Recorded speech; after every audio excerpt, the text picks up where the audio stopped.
Bab 21, Perubahan Warna Jari. Nama, Battle Emperor Penulis, Aotian Wuhen. Plus mematikan mengatur ulang. Menantikan Ziyan, pertarungan tingkat atas ini masih sangat menarik bagi Xiaoyu, dan bahkan menyesal karena tidak dapat menontonnya. Duel Master sering kali dapat menginspirasi. Ziyan berkata dengan ringan, ini seri lagi. Lagi, Xiaoyu menangkap misteri dalam kata-katanya. Jelas, pertarungan antara Ziyan dan Yulan Ruo tidak sesederhana sekali atau dua kali. Saya bermain melawannya 13 kali, dan kali berikutnya seri. Saya tidak pernah menang, dan kami telah membentuk pemahaman diam-diam. Ada duel setiap tahun. Ziyan menjentikkan jarinya, api roh hantu meningkat. 13 kali berarti 13 tahun. Xiaoyu cemberut, saya tidak berpikir kepribadian Sister Ziyan seperti itu untuk menjadi kompetitif. Menurut pendapat saya, karena kepribadian Yulan Ruo, akan ada duel. Kalau tidak, saya memiliki ide yang sama dengannya pada awalnya, tetapi saya secara tidak sengaja mendapatkan api roh hantu, dan kemudian menjadi tertarik pada pemurnian obat, jadi saya fokus pada pemurnian obat. Ziyan menjawab sambil tersenyum, sejak saat itu, kupikir jika tidak ada lagi persinggungan dengan Yulan, aku tidak menyangka wanita ini akan menjadi sedikit paranoid, dan sangat sulit baginya untuk mengubah apa yang dikenalinya. Menurutnya, jika kamu tidak mengalahkanku, tidak ada artinya menjadi tuan pertama di bawah bintang-bintang pada akhirnya. Mendengar paranoia kepribadian membuat Xiaoyu gila. Pada saat yang sama, aku juga mengerti mengapa jika Yulan dapat mencapai prestasi seperti itu. Jelas dia memiliki paranoia ekstrim tentang seni bela diri, yang merupakan apa yang disebut seni bela diri.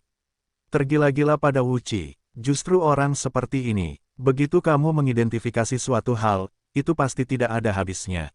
Itulah yang terjadi dengan Ziyan. Yang membuat Xiaoyu sangat kesal adalah jika Yulan ingin membunuhnya, maka dia ingin mengubahnya. Idenya sangat tidak realistis. Dia semua menduga bahwa jika bukan karena tarian es, Yulan akan mencium si pembunuh. Tarian es. Xiaoyu tiba-tiba terkejut, dan tiba-tiba memikirkan masalah penting. Bingu sebelumnya telah memberitahu Yulan Ruo bahwa dia ada dan bahwa dia memiliki alasan fisik.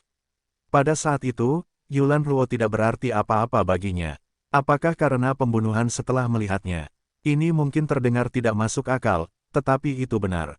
Apakah Bingu memberitahu Yulan Ruo atau orang-orang Siegantuo mencari Yulan sebelumnya untuk membantu? Itu berarti bahwa Yulan telah mengenalnya sejak lama, tetapi dia tidak pernah melakukan apapun. Pikiran, dan selama lebih dari setahun, dia tidak banyak bertemu Bingu. Jika Anda tidak ingin Bingu melihat, Anda dapat bunuh diri sendiri. Anda tidak perlu menggunakan metode menempatkan naga kalajengking berekor 3 di tempat api. Ini bahkan lebih membuktikan bahwa jika Yulan melihatnya, dia memiliki kekuatan pembunuh. Mereka hanya harus pergi, jadi mereka tidak punya waktu, atau mereka mempertimbangkan tarian es, dan mereka punya ide untuk membunuhnya dengan bantuan naga kalajengking berekor 3. Xiaoyu merasa dingin untuk sementara waktu. Ketika Anda bertemu Yulan Ruo, Anda tidak dapat melihat penampilan khusus Yulan Ruo, dan jenis penampilan seperti peri terbang di langit membuatnya sangat berkesan. Tetapi siapa yang mengira bahwa pada saat itu, dia diam-diam memiliki tangan beracun? Xiaoyu berpikir bahwa ketika dia berbicara dengan Bingu, dia tidak terlalu memperhatikan Yulan Ruo, dan meskipun mereka tidak banyak berbicara, itu adalah kekuatan Yulan Ruo yang hampir mengerikan sehingga dia harus bergegas ke Gunung Xiaolang untuk mengatur metode membunuhnya. Sepenuhnya itu bisa dilakukan. Karena dia memiliki hewan peliharaan sihir tingkat Uranus, meteor Fenghuo, dan kupu-kupu berwarna-warni. Tidak hanya kupu-kupu berwarna-warni, meteor kunang-kunang berwarna-warni ini mencapai tingkat Uranus tertinggi, tetapi yang lebih penting, sistem angin. Angin berarti kecepatan, tetapi mengapa dia melakukannya sendiri? Xiaoyu memiliki dorongan untuk mengutuk, tetapi intuisinya mengatakan kepadanya bahwa berdasarkan posisi tinggi Yulan Ruo, dia hampir mengabaikan bumi yang luas, dan dia tidak akan pernah melewatkannya. Pasti ada alasannya, dan alasan ini membuatnya melepaskan statusnya, melepaskan hubungannya dengan magang Bingu, tetapi Xiaoyu tidak dapat memikirkan apapun yang dapat membuat Yulan begitu membunuh. Dia dengan hati-hati mengingat proses pertemuan dengan Yulan Ruo. Sedikit demi sedikit, ingatan yang cermat. Apa yang terjadi? Ziyan mengulurkan tangan dan mengangguk dahi Xiaoyu. Tidak apa-apa, aku hanya merasa sedikit iri, kata Xiaoyu. Ziyan tertawa, iri pada Yulan Ruo. Menganggukkan kepalanya, Xiao Yu berkata, ya, sepertinya begitu dia lahir. Ada kupu-kupu berwarna-warni meteor Feng Huo tingkat Uranus sebagai hewan peliharaan sihir. Saat itu, dia bisa berlari melintasi benua tanpa khawatir. Jika aku juga memiliki sihir tingkat Uranus, betapa manjanya itu. Dia berbicara, tetapi tidak melihat si putih kecil. Aku melihat bahwa Xiao Bei mendengar kupu-kupu berwarna-warni meteor Feng Huo, menunjukkan ekspresi meremehkan, tetapi ekspresinya menghilang dengan sangat cepat, dan tidak ada yang memperhatikan. Itu karena identitasnya, Warcraft tingkat Uranus. Itu tidak hanya menakjubkan, tetapi yang paling mengerikan adalah kebijaksanaan mereka. Jika bukan karena Yulan paranoid, lakukan itu denganku. Diperkirakan aku bahkan tidak memiliki kualifikasi untuk melakukannya dengannya. Kata Ziyan. Apa identitasnya? Xiao Yu juga merasa bahwa hanya dengan status yang sangat tinggi, mungkin untuk mendapatkan Raja Surgawi Warcraft sebagai pendamping ketika kekuatannya tidak tinggi. Dia tidak percaya apa yang disebutkan dalam novel yang disebut Ksatria. Dia menganggapmu pahlawan dan memikirkan masa depanmu. Top World of Warcraft bersedia mengakui Tuhan, kecuali ada alasan yang sangat khusus untuk Top World of Warcraft. Ziyan tertawa, identitasnya mengerikan, sebaiknya kamu tidak mengetahuinya dengan baik, jika tidak, itu akan membawa keluarga Xie untuk menghancurkan keluarga. Tetapi aku ditakdirkan untuk memiliki dendam dengan Yulan. Xiao Yu menghela nafas, jika benar-benar seperti yang dikatakan Ziyan, jika kamu adalah Yulan seperti itu, mengapa dia memperlakukannya begitu banyak, dia tidak mengerti. Jika kamu menanyakan tentang Lan Lan dengan sangat rinci, apakah ada upaya yang buruk? Ziyan berkata sambil tersenyum. Bagaimana mungkin aku melakukan upaya pada Sister Ziyan? Xiao Yu berkata dengan sengaja. Mata Ziyan berkedip, seolah-olah habis, benarkah? Api jahat menyebar dari tubuh Xiao Yu dengan segera, dan dia dengan cepat menoleh untuk melihat ke tempat lain, agar tidak menjadi jelek karena itu akan terlalu besar. Tertawa kecil, tindakannya membuat Ziyan tersenyum. Xiao Yu buru-buru berkata, aku hanya ingin menari es dan memanjat cabang-cabang pohon yang tinggi, jadi apakah aku juga beruntung? Hei, apakah itu akan dianggap sebagai wajah putih kecil, dengan nepotisme? Jangan mengalihkan topik pembicaraan, aku masih tahu karaktermu dengan sangat baik. Ziyan tertawa, ya, obat **** mengacu pada kultivasi awal.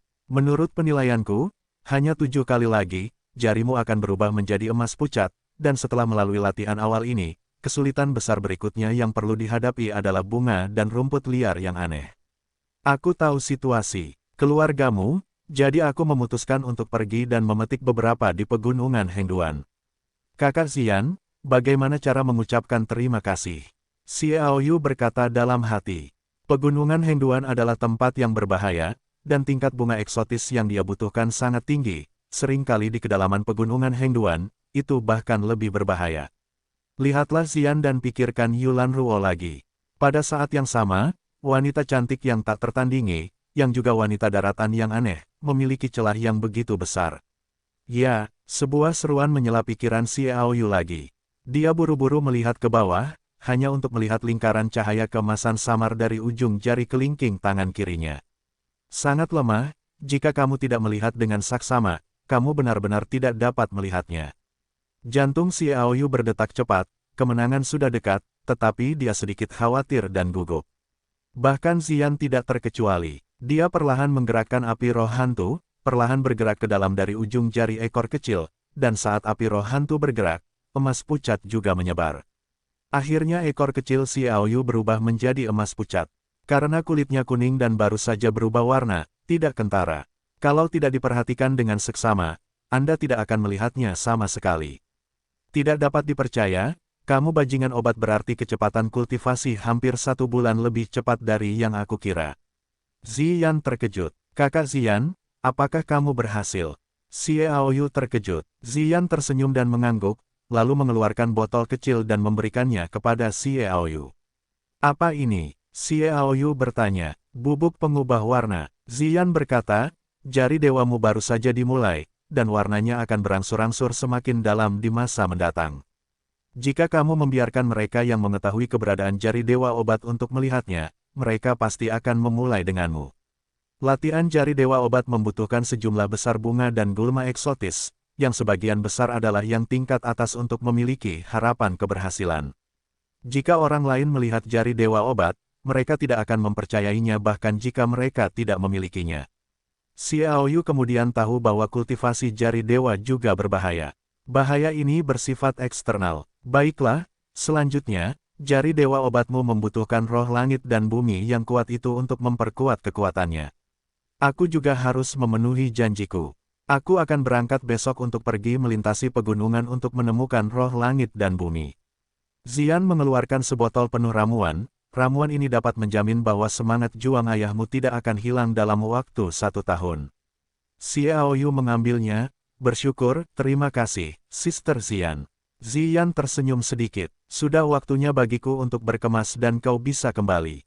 Melangkah keluar dari kediaman Zian, Xiaoyu menatap langit biru dan bergumam pada dirinya sendiri, sudah waktunya untuk menembak keberhasilan awal Yao Shen mengacu pada pikiran Xiaoyu yang tak tertahankan. Dia akan melakukannya. Dalam perjalanan pulang, Xiaoyu sedang memikirkan bagaimana cara melakukannya, dan sekilas Xieze muncul di sudut di depan. Ketika dia melihat situasi ini, dia memutuskan untuk memulai dengan Xieze terlebih dahulu.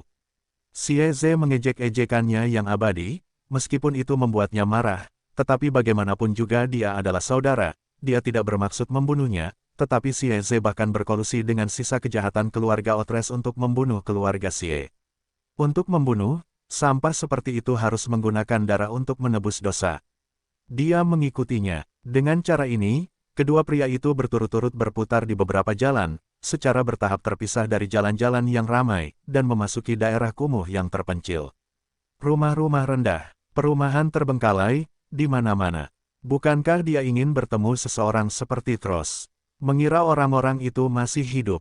Xiaoyu mencibir sebentar dan mengikutinya secara diam-diam. Ini yang terbaik, dia tidak perlu khawatir ditemukan. Di kejauhan, Xiaoyu melihat Xieze di luar halaman kecil dengan rumah-rumah yang relatif mewah. Xieze dengan hati-hati memperhatikan semuanya, dan setelah tidak mengetuk siapapun, dia mengetuk pintu. Siapa? Suara seorang wanita datang dari halaman.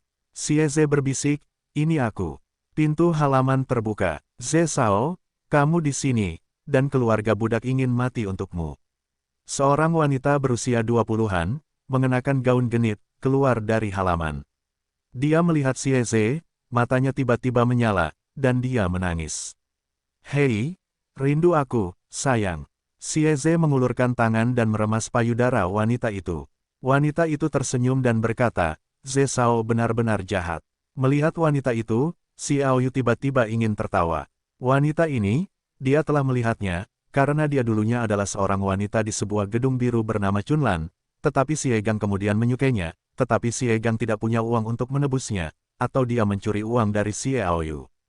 Yang tidak diharapkan Xiaoyu adalah bahwa sebagai pihak yang sudah mati, Xieze sebenarnya mempermainkan wanita Xiegang. Saya khawatir jika Xiegang tahu, dia akan melompat keluar dari tanah. Xiaoyu datang ke belakang halaman. Dia memasukkan Xiaobai dan menonton. Setelah beberapa saat, suara Xiaobai datang, dan Xiaoyu masuk melalui dinding. Xiaoyu berjingkat keluar jendela dan menyelinap ke dalamnya. Dia ingin melakukannya, tetapi ketika dia melihatnya, dia hampir memarahi.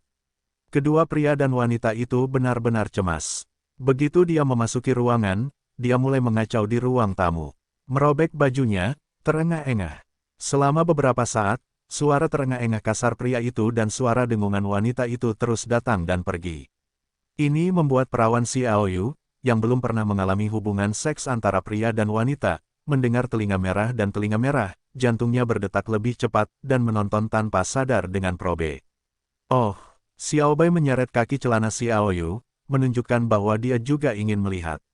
Mari kita bicarakan tentang itu ketika kamu dewasa. Xiaoyu berjongkok dan tidak lagi melihat, tetapi berusaha keras untuk tenang. Ah, kau termasuk jenis cahaya yang tidak bisa ditindaklanjuti.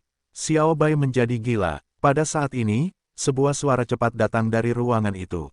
Xieze tampaknya berada di menit terakhir. Awalnya, dia ingin menggoda wajah Xiaobai Xiaoyu dengan senyum jahat. Dia perlahan berdiri dan melihat Xieze meraung keras, menghantamnya.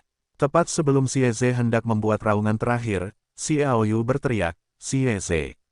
Jika ada suara orang lain dalam suara ini, Xiao Yu sedang mempelajari suara Xie Gang, dan saat ini, siapa yang bisa membedakan antara suara-suara itu?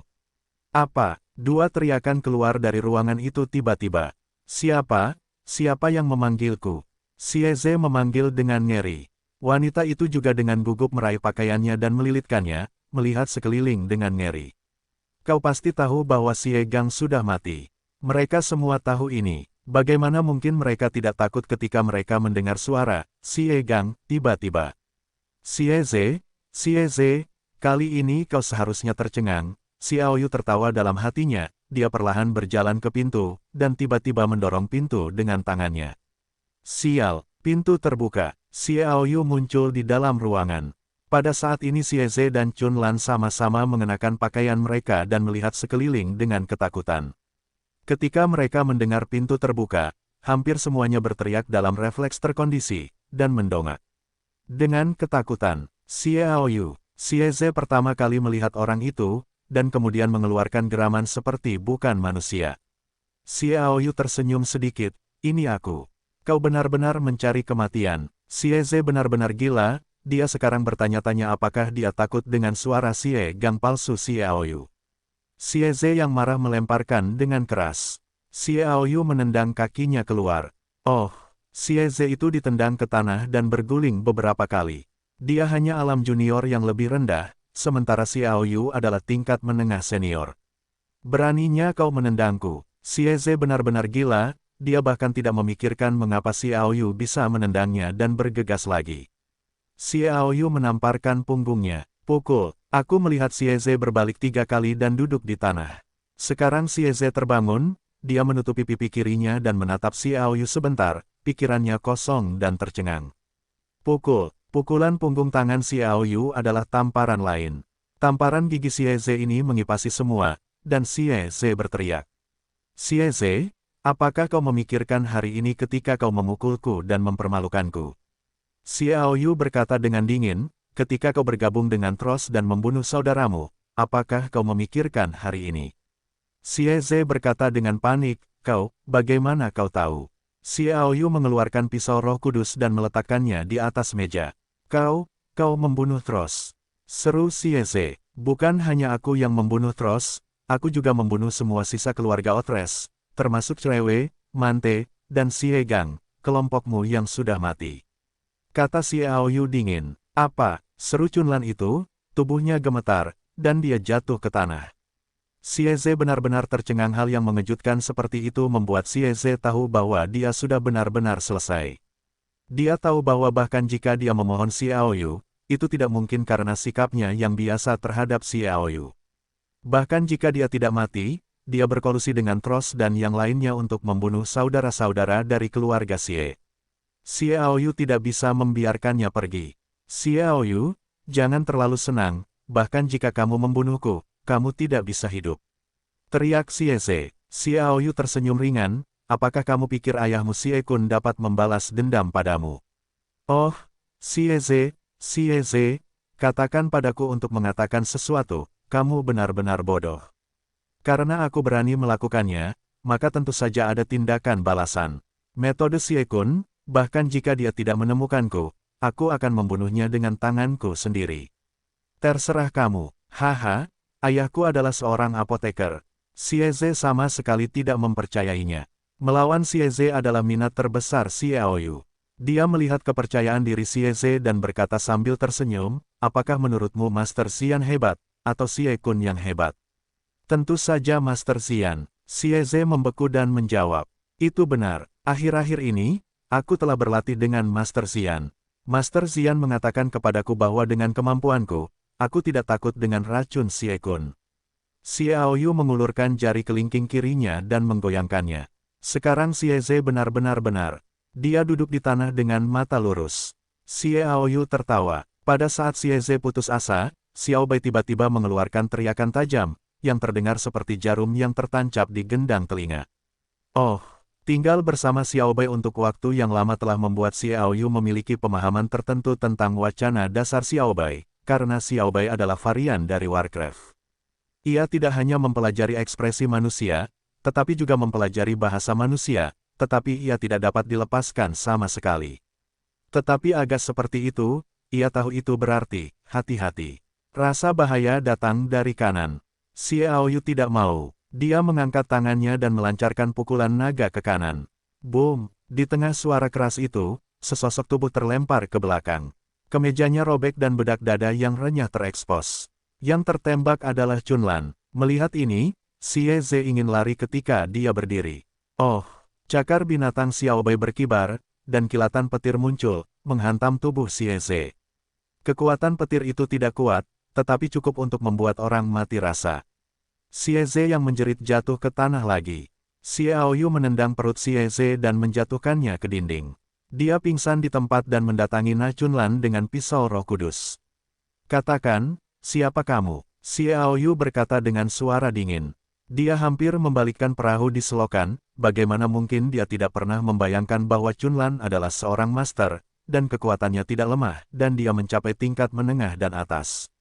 Namun, wanita seperti itu sebenarnya berasal dari King Lou, dan masih dihargai oleh Xie Gang.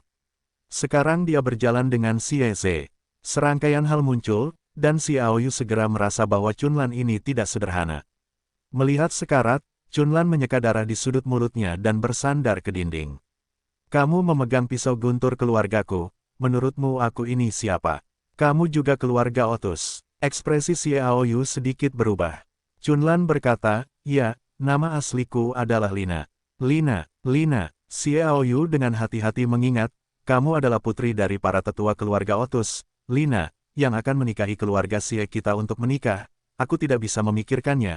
Kamu bersembunyi begitu dalam, hanya kasihan, kamu seharusnya tidak melakukan apapun padaku, kalau tidak kamu tidak akan terekspos. Jadi apa? Aku melihatmu melakukan sesuatu pada Xie Ze, apakah kamu akan meninggalkanku? Lina mencibir, dia benar, Xiaoyu pasti akan membunuh. Bagaimanapun, mereka semua sudah mati. Daripada menyerang, lebih baik menyelinapkan tembakan, jadi ada garis vitalitas, jadi tembakan Lina juga tidak bisa dihindari. Kurasa tidak banyak orang yang lolos dari keluarga Otres. Xiaoyu menusukkan pisau Roh Kudus ke tanah dengan punggung tangannya, dan pedang suci itu bergetar maju mundur dengan cahaya dingin. Melihat pedangnya sendiri di tangan musuh, mata Lina menjadi galak. Xiaoyu, jangan terlalu senang, katakan yang sebenarnya, meskipun kau membunuh Thros, mereka tidak sepenuhnya mengubah kita keluarga itu sudah pergi, dan cepat atau lambat saudaraku Kueiro akan datang untuk membalaskan dendamku. Xiaoyu menjulurkan bibirnya dan sangat meremehkan. Dia tidak sama seperti dulu. Yang terbaik adalah semua dosa yang tersisa dari keluarga Otres bergandengan tangan, maka masih ada kesempatan. Xiaoyu berkata dengan bangga. Xiaoyu, jangan main-main denganku, bukankah kau hanya ingin tahu berapa banyak orang dari keluarga Otes yang telah melarikan diri? Untuk lebih jelasnya, aku dapat memberitahumu. Lina mengejek. Ke-11 orang itu melarikan diri hidup-hidup, tetapi Kuiro dan aku telah beroperasi dalam kegelapan, untuk mencegahmu ditemukan, dan menghubungi Thros melalui surat-surat rahasia. Lina sangat jujur, tetapi Xiaoyu tidak dapat mempercayainya. Orang-orang yang melarikan diri dari keluarga Otres sengaja memikirkan hal yang tidak lebih dari menghancurkan balas dendam keluarga Xie dan Salju, bagaimana mereka dapat mengatakan pada diri mereka sendiri. Apakah kau pikir aku dapat mempercayainya? Kata Xiaoyu, percaya atau tidak, itu urusanmu. Bagaimanapun, Kueiro telah memuja seorang ahli sebagai guru. Dalam beberapa tahun, dia akan kembali kuat, membunuh keluarga Xiemu, dan membalas dendam pada kita. Lina tertawa, ternyata Xiaoyu mengingat nama Kueiro. Dia berkata dengan dingin, sekarang aku bertanya padamu, mengapa kamu menghubungi Xie Gang dan Xie Ze? Apa tujuannya? Karena aku ingin mengendalikan Xie Kun. Dia adalah satu-satunya apoteker di keluarga Xiemu. Selama kau mengendalikannya dan mendapatkan racun di tangannya, aku bisa meracuni semua orang di keluarga Xiemu. Lina menggertakkan giginya, cara yang bagus dan jahat. Xiaoyu tidak bertanya lagi, dan mengulurkan tangan untuk menjatuhkannya. Dia mulai mencari di rumah sakit lain. Hasilnya, sebuah cincin ruang angkasa akhirnya ditemukan di lemari pakaian Lina, dan semua yang ada di dalamnya dikeluarkan. Xiaoyu sedikit tercengang saat itu juga. Tidak termasuk koin emas dan surat-surat itu, semuanya adalah gulungan. Lihatlah surat-surat itu. Ternyata itu adalah rencana yang dinegosiasikan dengan Trost tentang cara mengendalikan Xie Kun, tetapi rencananya tidak lengkap, dan ada juga surat tentang Kueiro. Isinya adalah master tingkat pelangi bernama Dior oleh Kueiro. Tingkat pelangi lebih tinggi dari level ayahnya. Tidak heran Lina begitu percaya diri. Xiaoyu membaca semua surat dan menemukan sebuah daftar. Tidak banyak nama dalam daftar itu, tetapi ada beberapa orang yang bertanggung jawab atas Xie Jiaye yang dikenal Xiaoyu. Sejauh ini, Xiaoyu tahu mengapa Lina begitu jujur. Dia memiliki catatan tentang perasaannya di sini. Bahkan jika dia tidak mengatakannya, dia dapat mengetahuinya melalui surat-surat ini. Surat itu juga menyebutkan Xie Ze dan Xie Gang, termasuk bagaimana mereka bekerja dengan mereka, dan bahkan beberapa informasi yang diberikan kedua orang itu kepada mereka tentang seorang anak keluarga Xie yang pergi sendirian. Ini buktinya. Kemudian dia mulai melihat keterampilan bertarung ini. Terjebak, Xiaoyu menamparkan meja, membuat Xiaobai takut, dan dia berseru, bukankah ini keterampilan bertarung keluarga Xieku, bajingan Xie Ze Xie Gang, kalian berdua bajingan. Dia membolak-balik beberapa gulungan pertempuran. Beberapa bagian ditranskripsi, tetapi beberapa asli. Setengahnya adalah keterampilan bertarung Xie Jiado Jige, di antaranya ada banyak keterampilan bertarung teratas. Sambil membolak-balik, Xiaoyu menemukan bahwa ada banyak teknik bertarung lainnya. Menurut kata-kata dalam gulungan itu, beberapa orang seperti tentara bayaran yang pernah ke sini telah meninggalkan mereka. Aku ingin mendapatkannya dengan metode seperti Lina Asteris. Xiaoyu telah melihat satu demi satu. Pada akhirnya ia tertarik dengan sebuah teknik bertarung. Teknik bertarung ini disebut Red Lightning Blast. Itu juga asli, bukan transkrip. Dalam pandangan Xiaoyu, keterampilan bertarung ini tidak berlevel rendah. Jika itu asli, saya khawatir tuannya telah menjadi jiwa tangan Linak. Xiaoyu memiliki 3 atribut yaitu tanah, tambang, dan kayu. Di antara ketiganya, ia memiliki keterampilan bertarung yang kuat. Balong Kuan, yang cukup baginya untuk belajar selama 10 atau 8 tahun. Keterampilan bertarung guntur dan kayu ada di keluarga Xie. Ada banyak, tetapi tidak ada yang bisa membuatnya berlatih. Dan petir merah ini menyambarnya, yang membuatnya sangat tertarik. Itu seperti mempersiapkan pisau Roh Kudus. Akibatnya, Xiaoyu memandanginya selama hampir 1 jam. Dengan bakatnya, ia hampir sepenuhnya mencerna ledakan petir merah, dan ia ragu bahwa ia dapat menampilkannya sesuka hati. Baru setelah erangan itu Lina terbangun dari koma membuatnya bangun dan menebaskan petir merah itu ke cincin ruangnya sendiri. Pukul Dina lagi, bungkus dia dan Xie Ze dalam karung, dan biarkan Xiaobai pergi untuk membawa Gore kehausan. Ia dan keduanya juga membawanya kehausan untuk bersembunyi sementara, dan menyuruh Gore menunggu berita Xiaobai, membawa keduanya ke rumah Xie. Kemudian ia kembali ke rumah Xie. Aoyu, apakah ada yang salah? Xie Lian merasa khawatir karena beberapa anak kecil meninggal di keluarga Xie. Xiaoyu berkata, Paman, apakah Anda khawatir tentang kematian Xie Liang dan yang lainnya? Jarang sekali melihat ekspresi Xiaoyu yang begitu serius, jadi Xie Lian menjawab tanpa sadar, ya. Aku tahu siapa pembunuhnya, kata Xiaoyu. Apa, kau tahu, siapa itu? Xie Lian bertanya dengan mendesak. Xiaoyu berkata dengan ringan, aku tidak hanya tahu siapa yang membunuh Xie Liang dan yang lainnya, tetapi juga siapa yang meracuni ayahku dan membuatnya pingsan selama 3 tahun. Mata Xie Lian membelalak. Dia tiba-tiba menyadari bahwa Xiaoyu tidak lagi tampak seperti Xiaoyu sebelumnya, karena ketenangannya, mengetahui siapa pembunuhnya, dia begitu tenang. Bahkan Xiaoyu merasa aneh. Dia akan membalas dendam. Dia tidak memiliki banyak kegembiraan, tetapi merasa sangat tenang, dan bahkan dirinya sendiri sedikit tidak nyaman. Tetapi jika Anda memikirkannya, dia mengerti lagi. Karena Xie Kun bukan hanya tetua keluarga Xie, hubungannya dengan Xie Qian, ayah mereka adalah saudara dekat, dan pada dasarnya, hubungan darah di antara mereka sangat dekat. Bagaimanapun juga, mereka adalah saudara. Jadi tidak ada kegembiraan dan kemarahan sebelumnya, tetapi lebih merupakan ketidakberdayaan. Siapa pembunuhnya? Aku tidak bisa mengatakannya untuk saat ini. Kurasa pamanku akan memanggil semua keluarga Xie kita untuk datang dan berbicara. Kata Xiaoyu. Aoyu, apakah kamu tahu siapa pembunuhnya? Apakah ada bukti? Kata Xie Lian dengan sungguh-sungguh. Xiaoyu mengangguk dengan kuat. Baiklah, aku akan menelepon sekarang.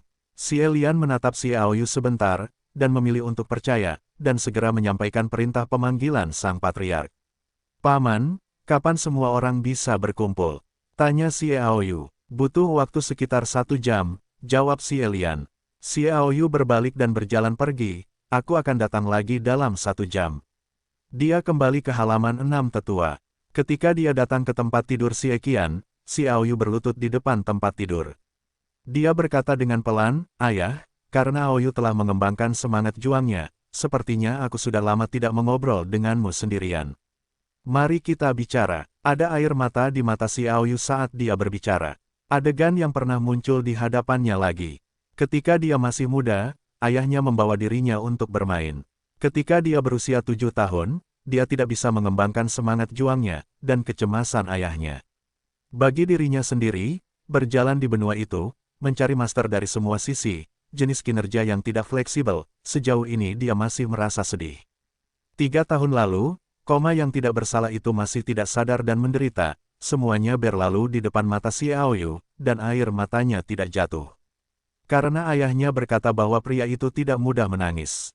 Karena dia masih punya tugas, dia ingin memenangkan kejuaraan kompetisi pemuda daratan, dia ingin merebut air roh kudus, agar ayahnya bisa bangun. Waktunya sudah tiba. Xiao Yu berdiri dan menggendong Xie Qian di tubuhnya. Saat ini, dia tampak sudah dewasa dan menjadi pria yang bisa berdiri tegak. Ayah, Aoyu akan membalaskan dendammu sekarang. Xiao Bai juga meninggalkan rumah Xie dan pergi ke Haosan. Di bawah tatapan aneh, Xiao Yu meninggalkan rumah sakit lainnya. Membalikkan pintu kecil, lobi ada di depan. Aula itu penuh sesak, dan semua tetua dan tetua Xiao Yu datang. Para junior, seperti rekan-rekan Xiao Yu, juga datang. Semua orang menunggu Xiao Yu. Ketika semua orang melihat Xiao Yu muncul dengan Xie Qian di punggungnya, mereka semua terkejut. Seseorang datang untuk menyambutnya. Xiao Yu menggelengkan kepalanya. Dia menggendong Xie Gan langsung melewati kerumunan dan berjalan ke aula. Sekilas, dia melihat keempat tetua Xie Kun duduk di posisi paling depan. "Paman, di mana ayahku?" kata Xiao Yu. Karena Xie Qian koma selama 3 tahun, dia tidak lagi memiliki tempat duduknya, tetapi karena kontribusi Xie Qian terhadap keluarga Xie, tetua yang duduk di posisi atas berdiri dan berkata, "Di sini." "Terima kasih tetua." Xiao Yu menurunkan Xie Qian. Seluruh keluarga Xie memiliki lebih dari 200 orang berkumpul di sini, tetapi saat ini mereka diam. Suasananya sangat menyedihkan. "Xiao Yu, apa yang kamu lakukan?" Keempat tetua Xie Kun melihat alasan canggung untuk Xie Gan. Xie Lian memberi perintah tanpa mengatakan alasan apapun, tetapi dia melihat penampilan Xie Gan dan membuatnya merasa canggung. Xie Lian berkata, Aoyu akan mengungkapkan identitas pembunuh yang membunuh Xie Liang dan lainnya. Kerumunan yang awalnya tenang segera menjadi rusuh. Banyak orang berbisik-bisik. Kematian Xie Liang dan yang lainnya menyebabkan banyak sensasi di keluarga Xie. Untuk tujuan ini, keluarga Xie masih mencari pembunuh, dan beberapa anak dari keluarga Xie tidak berani keluar dengan santai. Xie Kun tahu kolusi Xie Ze dengan keluarga Otter seperti Tros. Ketika dia mendengarnya, jantungnya berdebar tak terkendali. Pada saat ini, dia menyadari bahwa Xie Ze tidak ada di sini. Sebuah firasat buruk muncul di benaknya. Dia menatap Xie Qian lagi, dan bahkan lebih terganggu. Jika itu hanya kematian Xie Liang dan yang lainnya, sepertinya Xie Qian seharusnya tidak muncul. Apakah ada? "Aoyu, katakan padaku, siapa pembunuhnya?" Tetua berkata, "Dia adalah ayah Xie Liang." "Tunggu sebentar," kata Xie Aoyu. Waktu berlalu setiap menit. Tepat ketika seseorang tidak bisa menunggu, sebuah teriakan datang. "Xie Ze!" Seseorang berteriak. Semua orang melihat ke belakang. Saya melihat Xie Ze diikat dengan bunga-bunga besar dan kain lap di mulutnya. Ada juga seorang wanita yang diperlakukan seperti dia, dan di belakang mereka ada Gore. "Sombong sekali, Xiao Yu, apa yang terjadi?" seru keempat tetua Xie Kun. Tetua itu juga berdiri, tatapannya menatap Lina. Wanita kecil ini tampaknya adalah Lina, putri para tetua keluarga Otres. Mata tetua itu seperti obor, dia bisa melihatnya sekilas. Kata Xiao Yu, dia benar-benar sisa dari keluarga Otres. Seru ketiga tetua itu. Tenggorokan ini tiba-tiba memusatkan semua mata pada Lena yang dekaden. Xiao Yu menatap Xie Kun dan berkata dengan samar, bagaimana mungkin keempat tetua ingin tahu, bagaimana Xie Ze tetap bersalah atas keluarga Otres? Apakah kamu mengatakan mereka bersama? Xie Kun berkata dengan dingin. Aku tidak mengatakannya, itu Xie Ze. Xiao Yu mengeluarkan surat-surat dan catatan itu dan memberikannya kepada Patriark Xie Lian, dan yang lainnya kepada para tetua lainnya. Paman dan para tetua, mari kita lihat. Surat-surat itu tidak hanya berisi apa yang dilakukan Xie Ze dan Xie Gang, tetapi juga konspirasi Lina terhadap keluarga Xie. Para tetua tampak seperti penggorengan. Xie Kun membuang selembar kertas di tangannya dan berkata dengan marah, tidak masuk akal. Jika Xie Ze dan Xie Gang berkolusi dengan mereka, mengapa Xie Gang dibunuh oleh mereka? Apakah mereka tidak menggunakan Xie Ze dan Xie Gang? Bukankah ini kontradiktif? Ya, begitulah masalahnya. Tetua itu mengerutkan kening. Apakah mereka berkonflik? Xiao Yu berkata dengan samar, mereka tidak membuat konflik. Lalu mengapa Xie Gang terbunuh? Xie Kun bertanya, karena Xie Gang adalah... Xiao Yu perlahan mengangkat kepalanya, matanya bersinar dingin, aku membunuh tenang.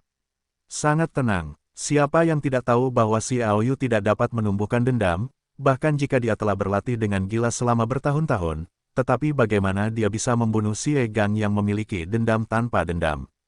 Kemudian muncul keraguan, karena sulit bagi mereka untuk percaya bahwa Xie Gang dibunuh oleh Xiao Yu. Lelucon, Xie Kun mengejek, bahkan Patriark Xie Lian, para tetua dan yang lainnya juga menunjukkan keraguan. Mereka memandang Xiao Yu dengan aneh, dan mereka juga merasa sedikit tidak percaya. Aku tidak hanya membunuh Xie Gang, aku juga membunuh Troyes. Xiao Yu tidak membedakan, tetapi hanya melanjutkan.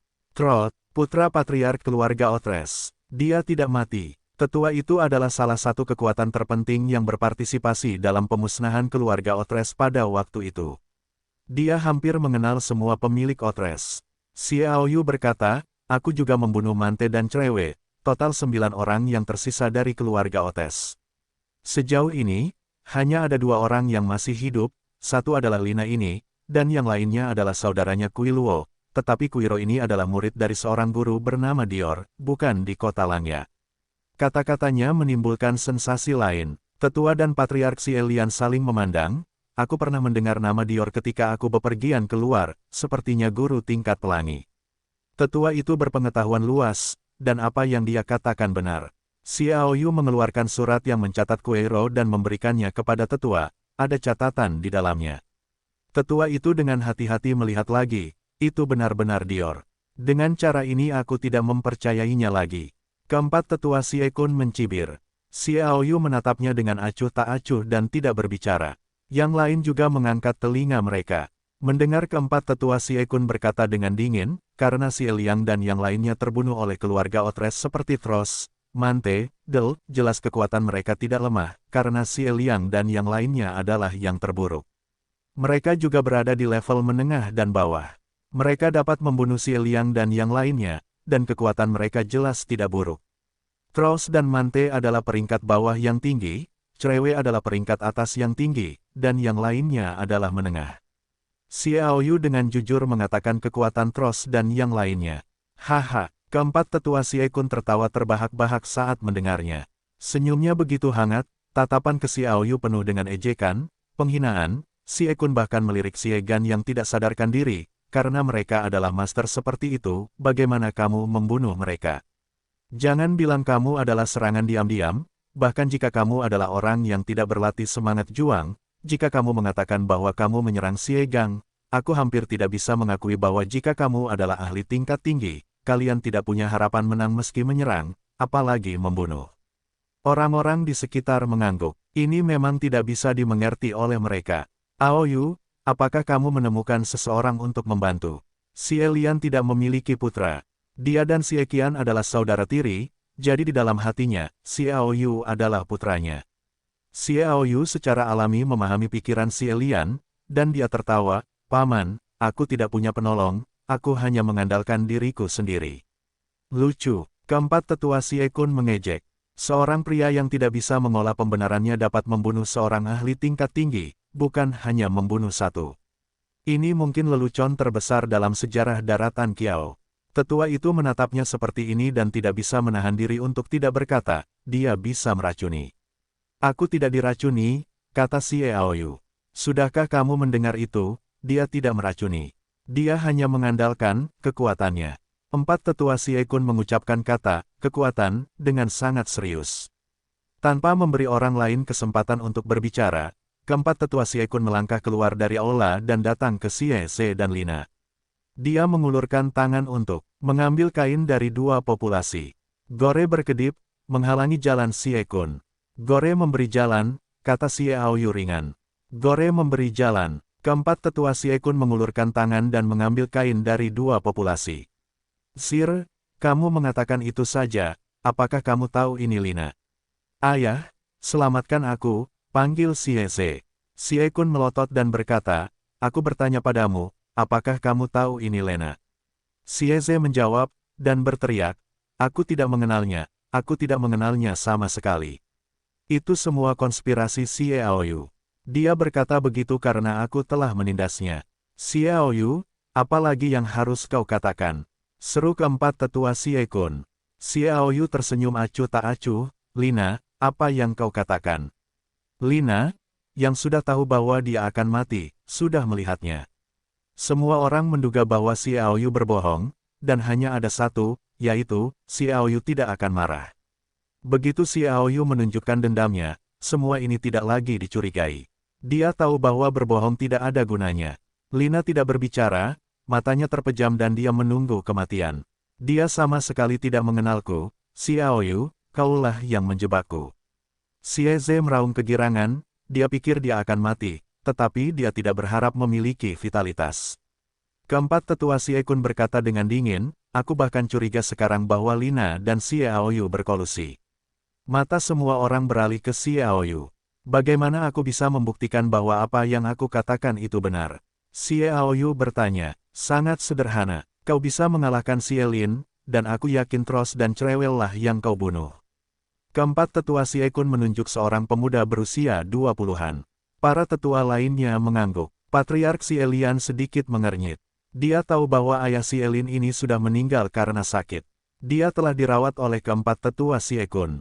Dapat dikatakan bahwa orang-orang Siekun, jika mereka melakukannya, saya khawatir Xiaoyu. Baiklah, Xiaoyu melangkah keluar dari aula. Orang-orang di sekitarnya segera memberi jalan ke ruang terbuka yang luas. Aoyu, kata klan Xie Lian. Patriark, tidakkah kau akan terlindungi? Keempat tetua Siekun mencibir. Patriark Xie Lian mencibir, apa maksudmu? Bagaimanapun, dia adalah patriark, dan momentum ini tiba-tiba pecah, yang juga mencekik tetua senior Siekun untuk sementara waktu. Aku hanya mengatakan yang sebenarnya. Keempat tetua Siekun tahu bahwa dia pasti tidak lemah sekarang, dan dia berteriak, siapa yang tidak tahu bahwa Patriark dan Xie Qian adalah saudara dekat? Jika Patriark berhenti, aku tidak akan setuju. Tidak setuju. Xie Ze juga berteriak, masih bodoh, dia tidak melihat masalahnya dengan jelas, tetapi dia tahu Xiaoyu akan marah. Ini tidak bisa menyalahkannya. Xie Ze awalnya xiaoyu kayu limbah. Dia hanya tahu bahwa minum dan berjudi untuk bermain dengan wanita. Selain itu, dari mati hingga selamat, dia bisa melawan Xiaoyu. Di mana dia memikirkan hal-hal lain. Patriark, aku takut, kata tetua itu. Xie Lian menatap Xiaoyu dengan sedih. Xiaoyu berkata dengan ringan, Xie Lin, pergi berperang. Xie Lin melangkah maju. Tingginya 1 meter dan 90 kaki, dan termasuk dalam kawanan ayam di seluruh keluarga Xie. Dia tampak seperti beruang besar. Dia mengikuti keempat tetua Siekun dan dia dibantu oleh Siekun dengan obat-obatan. Dia tidak terlalu berbakat pada awalnya. Dia sudah menjadi pemimpin di antara generasi muda keluarga Xie.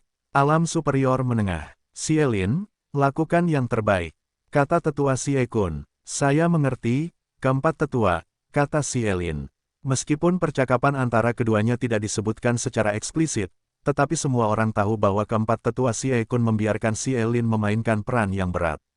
Dalam hal ini, Xiaoyu sangat menderita. Semua orang tanpa sadar menatap Xiaoyu dengan mata simpatik. Oh, tetua itu keluar dari ruang tamu. Kalian semua berterima kasih kepada keluarga kami. Kali ini, kalian tidak boleh merusak kedamaian kalian. Intinya adalah sampai sekarang, kata tetua itu dengan ekspresi muram. Keempat tetua Siekun pura-pura tidak mendengar. Xie Lin melangkah maju, berjarak 3 meter dari Xie Aoyu. Aoyu, aku hanya bisa berkata, perhatikan sebanyak mungkin, jika aku tidak mengendalikan diri dengan baik dan menyakitimu, jangan balas dendam. Aku akan mengembalikan kalimat ini padamu. Kata Xie Aoyu, dasar bodoh. Xie Lin mengejek dirinya sendiri. Dia perlahan mengepalkan kedua tangannya. Roh seperti api mulai bergerak di tubuhnya, mengalir di sekitar tubuhnya, membuat suhu di sekitarnya mulai meningkat tajam. Pada saat yang sama, dengan fisiknya, kekuatannya secara alami lebih kuat. Menakjubkan, otot-ototnya menggembung dan membuatnya sedikit menakutkan. Dengan kakinya yang sedikit ditekuk, tendangan keras Xie Lin di tanah, seperti peluru peledak, meledak, dan tinjunya meledak berturut-turut. Nyala api itu menahan bagian atas, seolah-olah membakar lapisan api. Tinju api. Seseorang berseru, tinju api adalah teknik bertarung tingkat lanjut dengan kekuatan yang luar biasa. Semua orang menahan napas. Jika kekuatan Xie Lin digunakan untuk melakukan tinju api, saya khawatir Xie Aoyu dalam bahaya. Bahkan sesepuh itu pun sempat ingin menghalanginya sejenak. Keempat sesepuh Xie Kunyin tersenyum dan menghalangi sesepuh itu agar tidak dapat menyelamatkannya. Ia menatap Xie Aoyu sambil tersenyum, seolah melihat kematian tragis Xie Aoyu. Tepat saat semua mata terbelalak dan menahan napas, Xie Aoyu melesat, tidak ada momentum yang keras, tidak ada suara yang memekakkan telinga, hanya dengan tenang menarik tangan kanannya dan meraih ke depan. Boom, angin kencang pun menghilang, semuanya kembali tenang. Wow, seruan terdengar dari segala arah, semua orang melihat Xie Aoyu meraih tinju Xie Lin dengan tangan kanannya, dan yang lebih mengejutkan mereka adalah bahwa api dan amarah Xie Lin telah dikalahkan dan mundur. Berjuang, dia akan marah. Dia bertarung. Seruan itu langsung terdengar dari langit di atas keluarga Xie. Patriark Xie Lian bahkan menamparkan meja dengan keras karena kegembiraan. Dia meneteskan air mata di matanya, menatap Xie Aoyu dengan penuh kegembiraan, dan akhirnya mengalihkan pandangannya ke Xie Gan yang koma, meraung dalam hatinya, kakak kedua, kau lihat, putramu memiliki dendam, dia memiliki dendam. Mengaum, Xie Lin meraung, berjuang untuk melawan. Hancur, Xie Aoyu berteriak dingin, semangatnya mengamuk, seperti deretan gunung dan sungai, dia memberikan semangat Xie Lin yang melonjak ke yang mengamuk, tidak ada perlawanan. Kemudian dia menjentikkan dengan lembut. Kekuatan yang luar biasa terwujud, bahwa Xie Lin memiliki berat lebih dari 200 kg, dan terlempar keluar oleh Xie Aoyu lebih dari 100 meter, merobohkan tembok, dan pingsan di tempat. Xie Aoyu bertepuk tangan, empat tetua, apa lagi yang bisa kamu katakan? Kamu. Keempat tetua Xie Kun tercengang. Ada keheningan di sekitar. Mereka tidak hanya mengejutkan Xie Aoyu karena memiliki dendam, tetapi juga mengejutkan Xie Aoyu karena dapat mengalahkan Xie Lin di alam tengah dan atas dengan begitu mudah. Bahkan jika kamu mengalahkan Xie Lin, apakah itu berarti kamu membunuh Tros? Xie Ze berteriak. Semua orang mendengar kata-kata itu dan menatapnya dengan mata bodoh. Xie Ze berpikir bahwa semua orang setuju dengannya, sangat bangga. Oh, suara pelan terdengar, dan pisau suci Raiteon melintasi listrik dingin, membuat orang menutup mata mereka secara tidak sadar. Ketika mereka melihat lagi, pisau suci Raiteon telah dimasukkan ke dalam tanah. Pisau Roh Kudus. Ini adalah pisau Roh Kudus. Tetua itu berteriak, ya, ini memang pisau suci dari Roh Guntur. Xie Lian, sang patriark. Beberapa senior lainnya mengangguk. Xie Lian menoleh ke empat tetua Xie Kun dan berteriak dengan marah, empat tetua, apalagi yang bisa kau katakan, faktanya sudah ada di sana, Xie Ze Xie baru saja berkolusi dengan keluarga Otis untuk membunuh orang-orang dari keluarga Xie Ku. Sial, tetua itu berkata dengan marah. Xie Ze tercengang, dia tidak mengerti mengapa tiba-tiba dia harus dibunuh lagi, dia menoleh ke Xie Kun untuk meminta bantuan, ayah, selamatkan aku. Pukul. Empat tetua Xie Kun menepuk tangannya, dan Xie Ze yang membuat ketukan berbalik 3 kali dan berteriak, berlututlah. Xie Ze dengan cepat berlutut. Kepala keluarga, tetua, ZR hanya bingung sejenak, dan aku memintamu untuk mengampuni dia kali ini. Aku akan mencoba yang terbaik untuk mengembangkan ramuan untuk membantu keluarga kita tumbuh lebih kuat. Empat tetua Xie Kun akhirnya melunak. Apakah menurutmu itu mungkin? Kata tetua itu dingin. Xie Liang adalah putranya. Tetua lain atau tetua yang kehilangan putra mereka memarahi. Aku tidak ingin mati, aku tidak ingin mati. Xie Ze menangis. Xiao Yu berkata dengan dingin, bunuh seseorang seumur hidup. Xiao Yu, aku tahu aku seharusnya tidak memperlakukanmu seperti itu sebelumnya. Xie Ze memohon, kamu harus mati. Suara Xiao Yu sangat dingin, seseorang yang dapat berkolusi dengan musuh-musuh Xie dan membunuh musuh-musuh Xie. Jika orang seperti itu tidak mati, itu adalah akibatnya, dan dia harus mati, dan baru kemudian dia dapat menghalangi orang lain. Jika dia mati, aku khawatir aku tidak akan dapat memperbaiki ramuan lagi. Keempat tetua Xie Kun berkata dengan ringan. Kata-katanya, segera menenangkan kerumunan yang bersemangat. Semua orang mengerti bahwa pentingnya seorang apoteker bagi sebuah keluarga benar-benar tidak tergantikan. Tanpa apoteker, perkembangan keluarga Xie pasti akan melambat atau bahkan merosot. Sejauh menyangkut Xie Lin, bakat Xie Lin rata-rata, tetapi karena keempat tetua Xie Kun, kecepatan latihannya tidak lambat. Dia dianggap sebagai pemimpin di antara generasi muda keluarga Xie. Kau, tetua itu menunjuk keempat tetua Xie Kun dan tidak bisa berkata apa-apa. Keempat tetua Xie Kun melirik Xiao Yu, dan melontarkan ejekan di matanya. Seolah-olah mengatakan bahwa tidak seorang pun dapat membunuhku, bahkan jika kau berpikir, keluarga Xie tidak akan setuju. Xiao Yu berkata dengan dingin, Xie Ze harus mati. Ao Yu, kata tetua itu. Xiao Yu sepertinya tidak pernah mendengarnya, dan melanjutkan, Xie Kun juga harus mati. Begitu dia mengatakan ini, semua orang yang telah berbicara tiba-tiba terdiam, menatap Xiao Yu satu persatu dengan heran, sangat bingung mengapa dia begitu. Ao Yu, apa yang dilakukan Xie Ze, kurasa keempat tetua seharusnya tidak tahu. Kata Xie Lian. Dia tidak benar-benar mengetahuinya pada awalnya. Dia mengetahuinya ketika aku membakar halamannya yang lain. Xiao Yu berkata dengan dingin. Apa, kau terbakar? Semua orang sedikit kewalahan. Xiao Yu melanjutkan, hari itu, dia juga mengakui bahwa racun yang dia berikan pada ayahkulah yang membuat ayahku koma selama 3 tahun, seperti mayat hidup, jadi dia menyebalkan. Ao Yu, apakah kamu punya bukti? Xie Lian merasa bahwa keadaan semakin rumit. Aku saksi. Gore melangkah maju, dengan marah. Dia hanya ingin membunuhku dan dibom. Dia dijebak. Xie Ze berteriak, dan sekarang dia mengerti. Selama Xie Kun masih hidup, dia bisa hidup. Ya, aku memang membunuhmu, karena aku melihat gangster Xie Kun berkolusi dengan orang luar dan mendapatkan racun dari orang lain. Aku ingin membunuhnya, tetapi aku tidak bisa membunuhnya. Jadi aku ingin mati bersamamu, biarkan Xie Kun menderita karenanya. Gore menggertakkan giginya. Pada saat ini, semua orang terkejut dengan masalah meledak-ledak Xiao Yu. Melihat situasi ini, keempat tetua Xie Kun, dia berdiri mundur dan berkata dengan dingin, ya, aku melakukannya, jadi apa, siapapun yang membuatnya merampas kesempatanku untuk mendapatkan api yang berbeda, dia sialan. Tao berkata, aku katakan kepadamu dengan jelas bahwa bahkan jika dia diracuni dengan air Roh Kudus, dia akan bangun, dan dia akan menjadi boros. Wajah Xiao Yu bersinar, dan kata demi kata, aku ingin membunuh orang, membunuh. Haha, tetua keempat Xie Kun tertawa terbahak-bahak. Dia sama sekali mengabaikan tatapan marah dan penghinaan orang lain, dan menunjuk Xiao Yu dengan tangannya. Hanya karena kamu pantas mendapatkannya.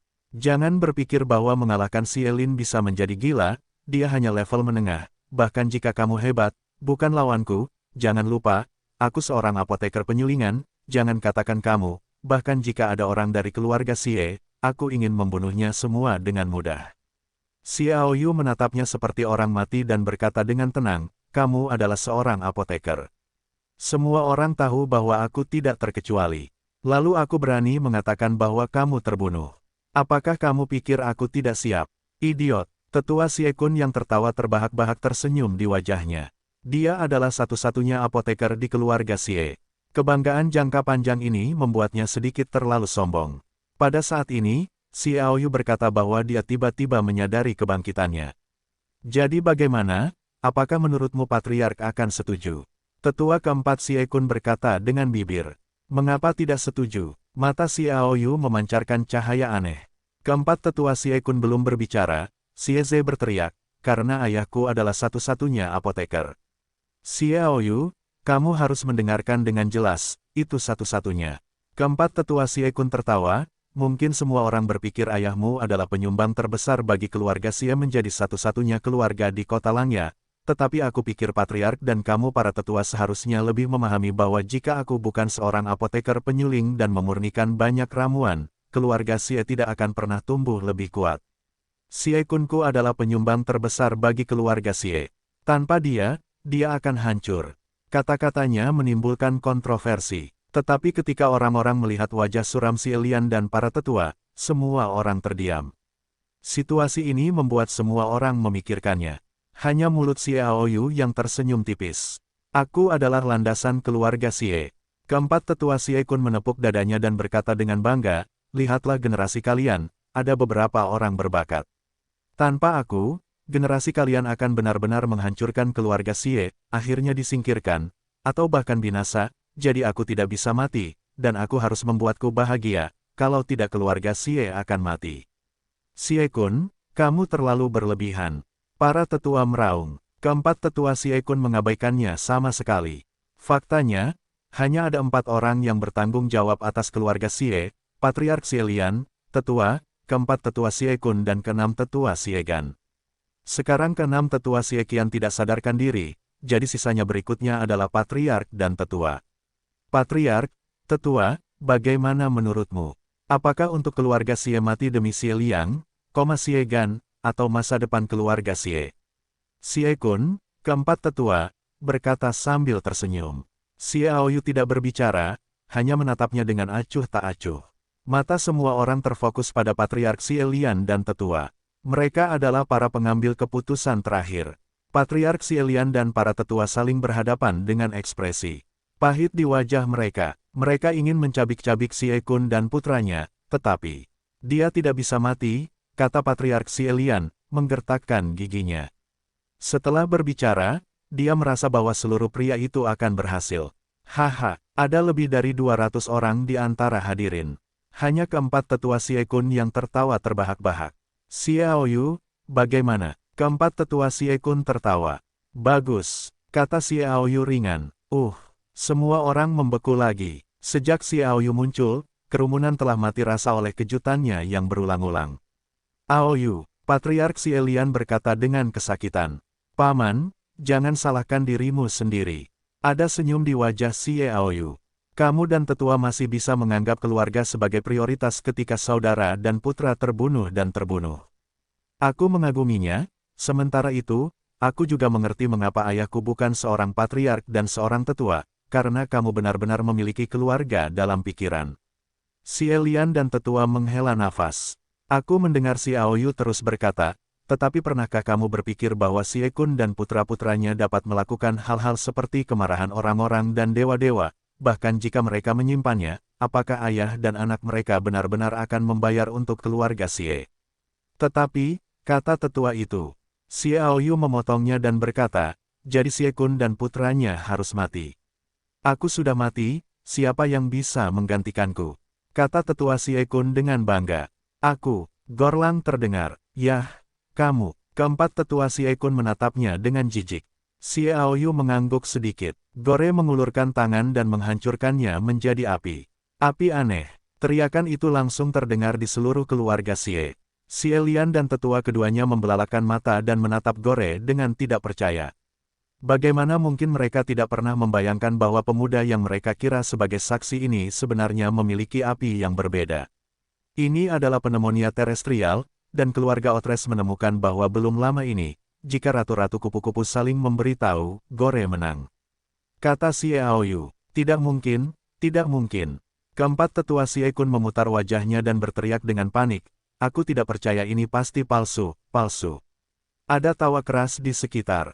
Seperti apa jatuh dari ketinggian yang memerintah adalah bahwa keempat tetua Xie Kun sekarang terlihat seperti ini, dan banyak orang melihat ekspresi Xie Aoyu. Itu semua adalah rancangannya. Dengan sengaja mendorong keempat tetua Xie Kun ke ketinggian yang memerintah, dan kemudian mendorongnya ke bawah, itu sudah cukup sulit. Aku tidak percaya. Xie Kun, si tetua keempat, meraung liar, pergelangan tangannya tiba-tiba berputar, sebuah pedang panjang muncul di tangannya, dan dia menghantam jantung Gore dengan keras, mati saja. Begitu Gore mati, dia akan mendapatkan kembali keuntungannya. Kembali. Xiaoyu mendengus dingin. Dia telah memperhatikan Xie Kun untuk waktu yang lama untuk mencegah anjingnya melompati tembok. Klik, pedang panjang itu langsung dipotong oleh pedang guntur. Tetua Xie Kun yang kuat, yang terkejut, maju mundur. Aku bilang, aku ingin membunuh. Xiaoyu mengarahkan pedang guntur ke langit, sepasang mata bersinar dengan cahaya dingin, menari liar, seperti dewa perang yang sama datang ke bumi. Tidak semudah itu untuk membunuhku. Xie Kun, si tetua keempat, tertawa liar, dan dia meraih segenggam benda hitam dengan tangan kirinya. Semua orang dengarkan aku. Siapapun yang berani melangkah maju pasti akan mati. Itu sangat beracun. Xiaoyu cemberut, bodoh. Ketika keempat tetua Xie Kun berbicara, dia bergegas keluar, kecepatannya mencapai batas, muncul di depannya seperti hantu, dan pisau guntur menebas secara diagonal. Kayu yang menyala meledak. Keempat tetua Xie Kun meraung dan menunjukkan keterampilan bertarungnya yang paling kuat. Dia memiliki atribut ganda api dan kayu, dan secara alami menggunakan dua teknik bertarung dengan atribut yang sama. Sinar merah hijau meledak dari atas pedangnya yang patah. Boom! Pedang Xiaoyu terus berlanjut tanpa henti, dan sinar itu dipotong dengan satu tebasan. Xiaoyu, yang liar dan tak tertandingi, mengayunkan pedang lagi, dan kali ini dendamnya mencapai puncaknya. Awalnya dalam pikiran keempat tetua Xie Kun, bagaimana gerakan ini bisa mengusir Xiaoyu. Di mana saya bisa berpikir bahwa Xiaoyu tidak mengambil setengah langkah mundur sama sekali, dan mengambil keuntungan lain. Serangan berantai sedikit mengubah wajah tetua Xie Kun. Dia bergegas kembali. Oh, Xiaoyu melangkah maju. Kaki ini jatuh ke tanah, dan semangat juang keluar dari telapak kakinya. Tanah segera berguncang, dan retakan menyebar dari kakinya, seperti ular berbisa yang berbalik ke depan. Xie Kun terkejut, dan buru-buru menghindar. Sikat, petir itu jatuh. Apa? Dalam teriakan yang ganas, lengan kanan Xie Kun dipotong oleh Xiaoyu, dan dia terkejut untuk terbang mundur dan jatuh dengan keras ke tanah. Xiaoyu menghentikan serangan itu dengan kuat, dan kemudian menebas. Bunuh Xie Kun. Mati. Xie Kun menggoyangkan tangannya dan melemparkan benda hitam di tangan kirinya. Benda hitam itu segera muncul berubah menjadi kabut abu-abu, membentuk jaring besar, menutupi Xiaoyu, membuatnya tidak bisa menghindar. Flash! Itu kabut racun laba-laba hitam. Seru Xie Lian. Xiaoyu memotong dengan satu pisau, amarahnya membumbung tinggi, dan angin kencang bertiup, tetapi kabut abu-abu itu hanya bergetar hebat dan tidak melayang pergi, masih menutupinya. Haha, mati, mati. Xie Kun si tertawa. Tidak harus. Xiaoyu menarik kembali pisau suci Leiling, dan jari kelingking kirinya menunjuk ke kabut abu-abu dan berlalu. Dewa pengobatan menunjuk, Jingguang tiba-tiba muncul. Lingkaran cahaya itu membentuk benda seperti cakram dan bertemu dengan kabut racun laba-laba hitam.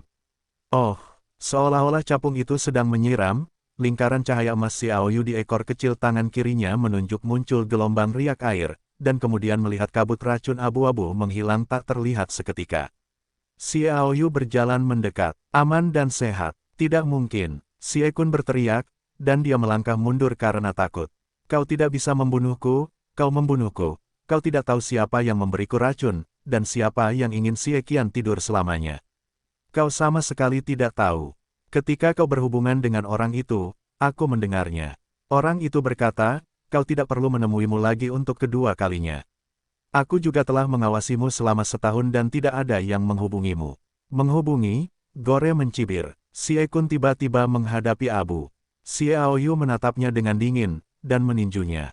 Tinju naga. Ayahnya Xie Gan menangkap keterampilan bertarung yang tak tertandingi selama 9 nyawanya. Boom! Dengan satu pukulan, daging dan darah Xie Kun terbang. Xiaoyu menatap Xie Qian, yang tidak sadarkan diri di aula, dengan air mata di matanya. Ayah, aku menggunakan keterampilan bertarung yang kau kirimkan kepadaku untuk menyingkirkanmu setelah menyingkirkan keempat tetua Xie Kun. Hal berikutnya jauh lebih sederhana. Xie Ze dan Lina sama sekali tidak memiliki perlawanan dan semuanya disingkirkan.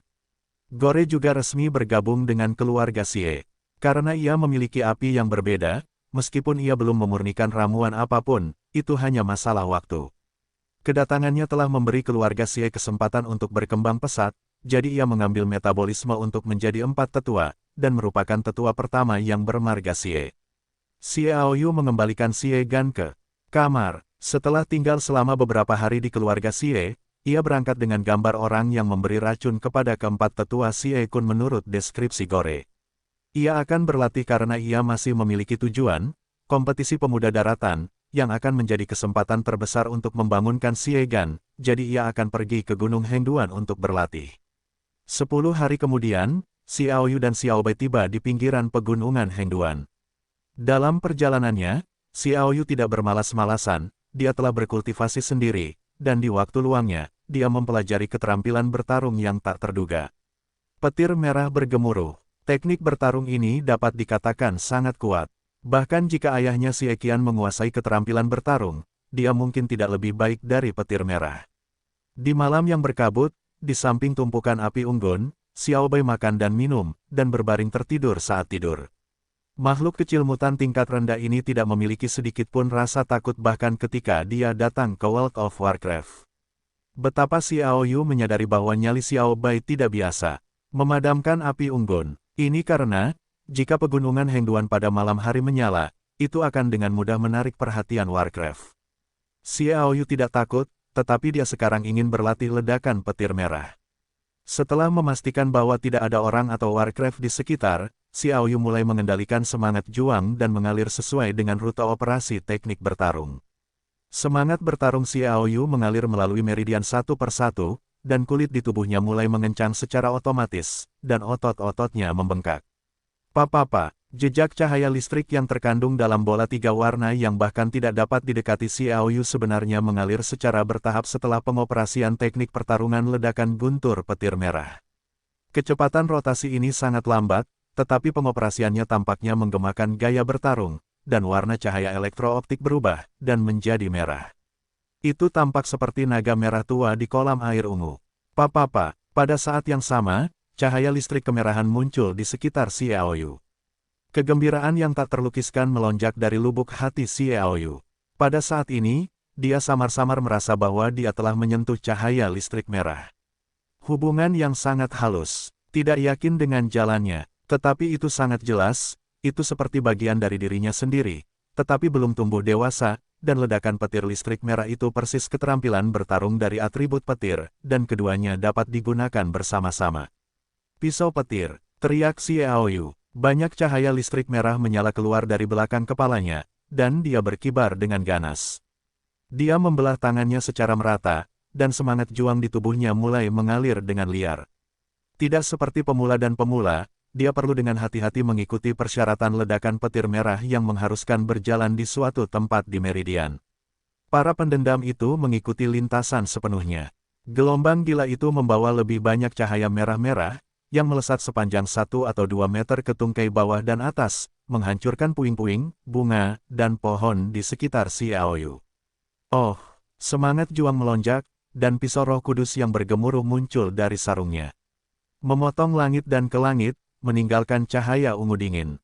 Xiaoyu melompat, detektif itu meraih pisau suci Roh Kudus, dan menebasnya.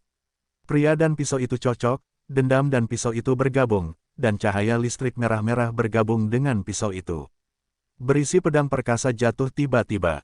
Ledakan, bilah cahaya merah tua melintasi kehampaan, melintasi jarak 40 atau 50 meter, terbang sekitar 3 meter di atas tanah, selokan sedalam.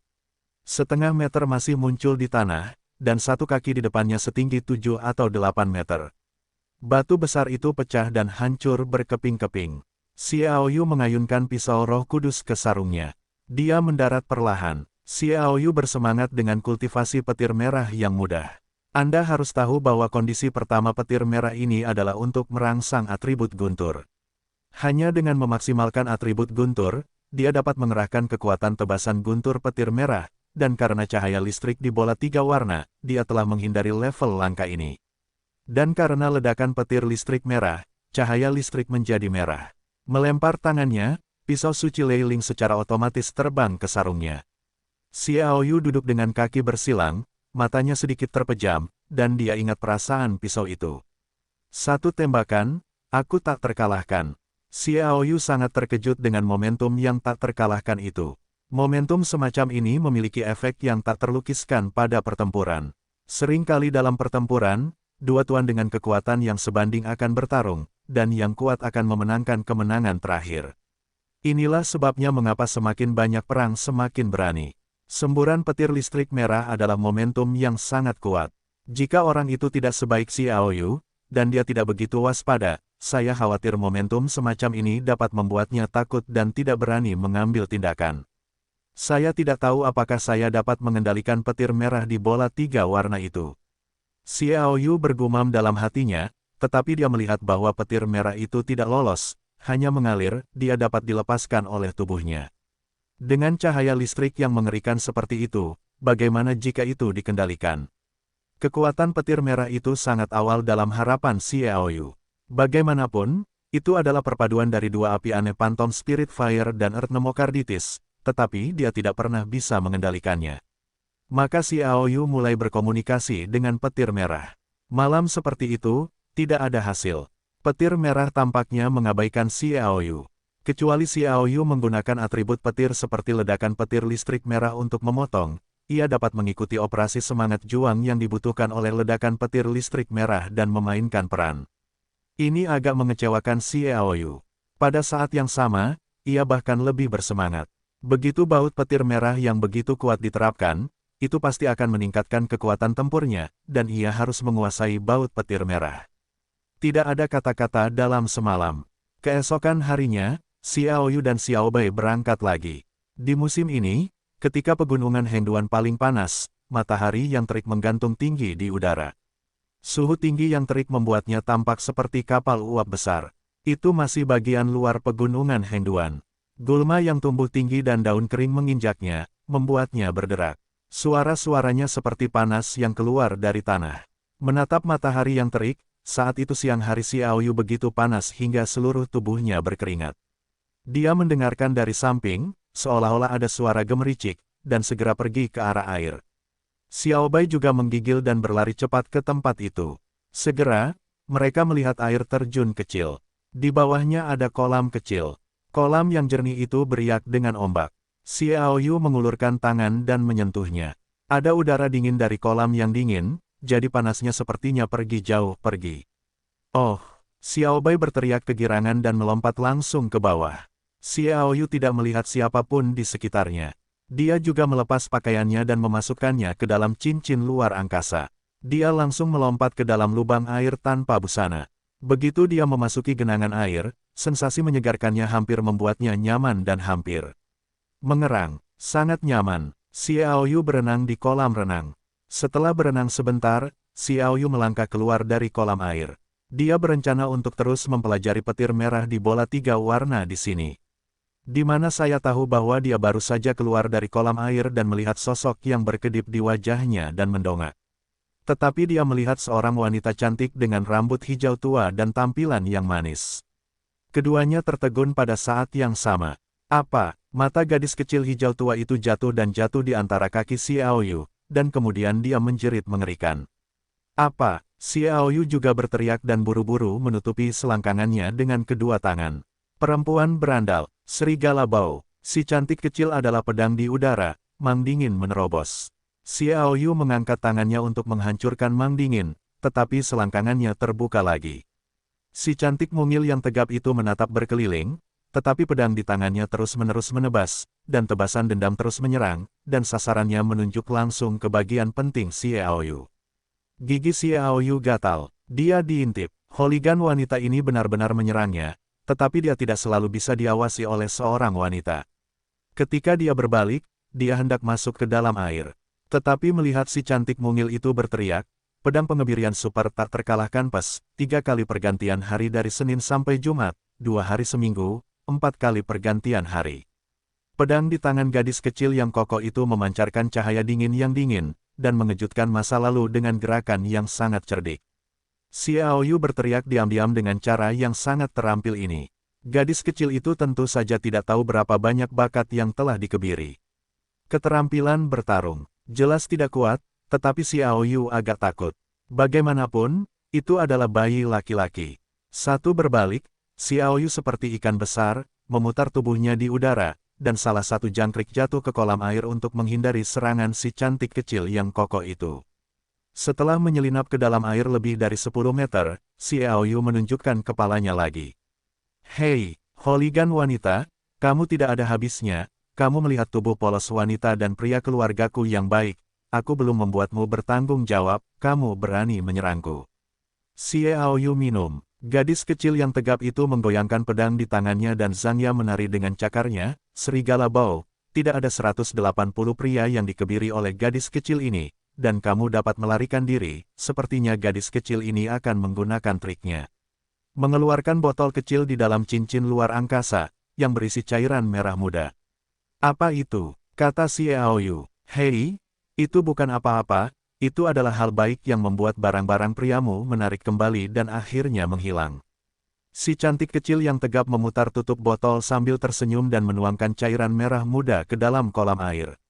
Adegan mengerikan muncul di benak Xiao Yu. Dia menggigil, aku telah melihat wanita yang kuat, tetapi tidak pernah melihat wanita yang begitu kuat. Hanya iblis. Meskipun dia memiliki jari obat, bagaimanapun, jarinya baru saja berubah warna, dan racun yang dapat dikeluarkan masih sangat terbatas. Racun ini mungkin tidak dapat menangkalnya. Yang lebih penting, peran racun itu adalah bahwa seorang pria tidak berani menggunakan ini. Untuk percobaan, dia meninju. Si cantik kecil itu tampaknya mengharapkannya. Dia memantul dari tanah dan melompat keluar secara miring. Dia menjabat tangannya dan melemparkan botol kecil itu ke dalam air. Percikan merah segera menyebar, dan beberapa tetes cairan jatuh ke tanah. Bunga-bunga dan rumput di tanah juga berubah menjadi merah pucat, dan menyebar di tanah. Wanita, kalian menunggu. Xiao Yu menyelam dengan cepat, bermain dengan kecepatan yang mencengangkan, dan sungai yang mengalir keluar dari kolam menghilang ke depan.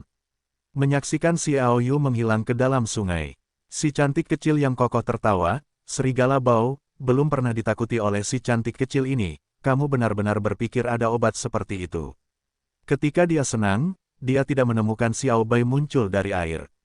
Ternyata Xiao Bai tidak pergi, dan Xiao Yu bukan orang bodoh. Dia bisa dikatakan sedang membaca buku di pameran. Meskipun pengetahuan tentang zat yang sangat beracun tidak dapat dianggap mahir, dia juga cukup terlibat. Selama pelatihan Dewa Pengobatan, dia belajar dari Xian. Dapat dikatakan bahwa dia belum banyak melihat racun, tetapi dia telah mendengar banyak. Saya belum pernah mendengar tentang racun aneh ini. Bagaimanapun, kecantikan kecil yang kokoh ini menangkap kelemahan fatal pria itu. Itu juga merupakan kelemahan umum semua pria, jadi meskipun Xiao Yu tidak mempercayainya, dia tidak berani melakukan eksperimen sendiri, jadi dia hanya bisa pergi sementara, dan dia meninggalkan Xiao Bai untuk mengamati secara diam-diam. Segera Xiao Bai meninggalkan kolam dan menemukan Xiao Yu. Saat ini Xiao Yu berada 5 atau 600 meter dari tepi lubang air, berpakaian dan menunggu kembalinya Xiao Bai. Ketika dia melihat kedatangan Xiao Bai, dia tahu dia melakukan pekerjaan dengan baik. Si cantik kecil itu berbohong padanya. Hei, berandal wanita, Xiao Yu mengepalkan tangannya dan mengeluarkan suara berderak. Ketika dia hendak pergi ke gadis kecil yang cantik dan kuat itu untuk mencari masalah, terdengar langkah kaki yang berantakan di telinganya, dan seseorang berbicara dengan suara pelan. Sebelum Xiao Yu datang ke pegunungan Hengduan, dia tahu bahwa pegunungan Hengduan banyak jumlahnya dan berbahaya, tetapi mereka tetap yang paling berbahaya. Karena inti dan bulu Warcraft dapat dijual untuk mendapatkan uang, banyak orang berpikir tentang ini. Orang-orang akan menyerang secara tiba-tiba. Dia berkedip dan bersembunyi di atas pohon besar. Pohon ini memiliki daun yang rimbun dan mudah untuk menyembunyikan 6 atau 7 orang. Di pohon itu, aku melihat lebih jauh.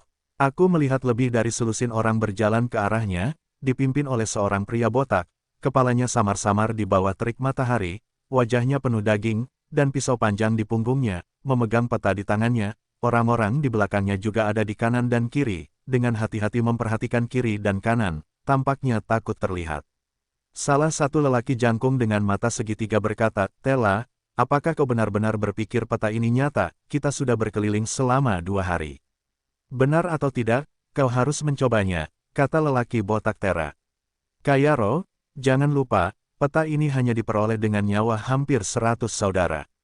Tidak peduli apa, kita harus mencobanya. Aku tidak percaya, saudara-saudara kita benar-benar seberuntung itu. Yaitu, bulan ini, Gunung Hengduan ditemukan 3 keterampilan bertarung teratas berturut-turut. Bukankah saudara kita memiliki keberuntungan seperti itu? Seseorang menangis. Mata segitiga kurus dan tinggi, Kayaro berkata, ya, ada banyak teknik bertarung dan senjata di pegunungan Hengduan. Meskipun setiap hari, orang mungkin menemukan sesuatu yang ditinggalkan oleh para pendahulu mereka, tetapi ada 3 pertempuran tingkat atas dalam bulan yang padat seperti itu, jarang sekali mendapatkan keterampilan itu. Apakah kau sudah memikirkannya? Pria botak Trado, aku hanya merasa sedikit pingsan, tetapi aku tidak yakin.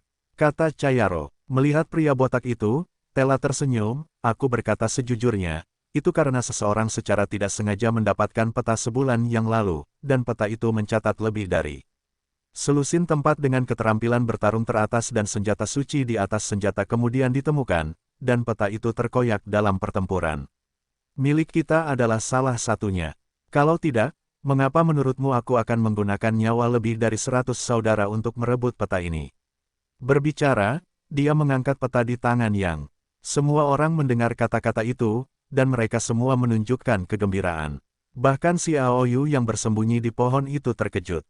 Pegunungan Hengduan berbahaya di mana-mana, dan dapat dikatakan sebagai harta karun alam terbesar di benua itu, karena usianya yang tak terhitung jumlahnya. Selama periode ini, banyak ahli datang untuk berlatih, mengalami, berpetualang, berduel, Dapat dikatakan bahwa seseorang terbunuh. Seseorang kehilangan sesuatu, seseorang dengan sengaja mengubur sesuatu. Oleh karena itu, pegunungan Hengduan digambarkan oleh bayi di mana-mana.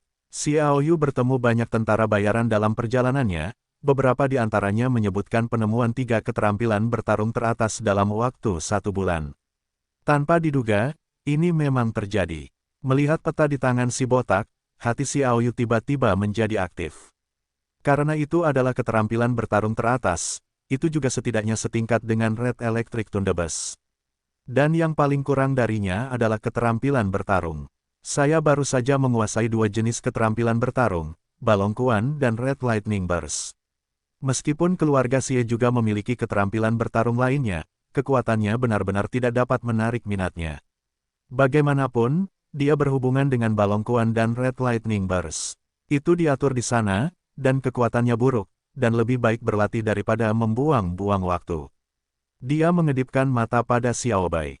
Xiaobai tahu, meskipun makhluk kecil ini suka melakukan hal-hal seperti mencuri ayam dan anjing, seperti melepaskan petir secara diam-diam kepada orang-orang, membuat rambut orang meledak, membakar pantat orang, dan sejenisnya. Pelacakan adalah kekuatannya. Dalam hal ini, saya khawatir bahkan master pelacakan terkuat di daratan tidak ada bandingannya. Siapa yang bisa memikirkan level terendah tanpa kebijaksanaan apapun? Hanya binatang roh putih naluriah yang lebih pintar dan lebih licik daripada manusia.